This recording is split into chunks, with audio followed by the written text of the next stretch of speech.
Okay guys, kita akan buat test ketahanan bateri untuk semua lampu-lampu yang aku ada ni. So, kita akan turn on mode yang paling terang untuk semua jenis lampu dan kita akan tengok ketahanan bateri untuk semuanya.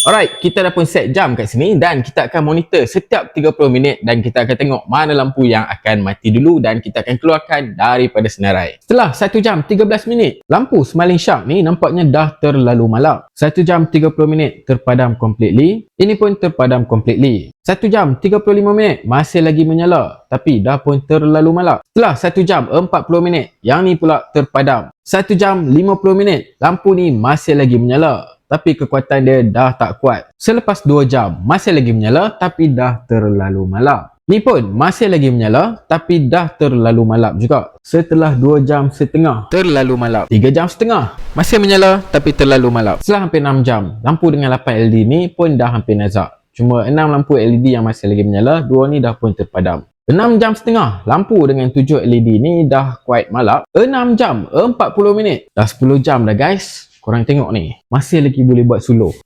Ini pun boleh tahan terang lagi. Boleh lagi buat suluh malam-malam. Ini pun masih lagi terang. Ini pun masih tak nak mengalah guys. 11 jam. Kalau korang tengok lampu ni, masih lagi boleh suluh lah kalau dalam gelap. Walaupun dia dah tak cukup terang. Ini pun sama guys, masih lagi boleh suluh. Ini pun sama juga, masih lagi boleh suluh kat dalam gelap. Walaupun dia dah agak malap. Ini pun masih lagi berfungsi. Tak ada masalah babe untuk lampu-lampu ni. So, kalau korang berminat, klik dekat beg kuning di bawah.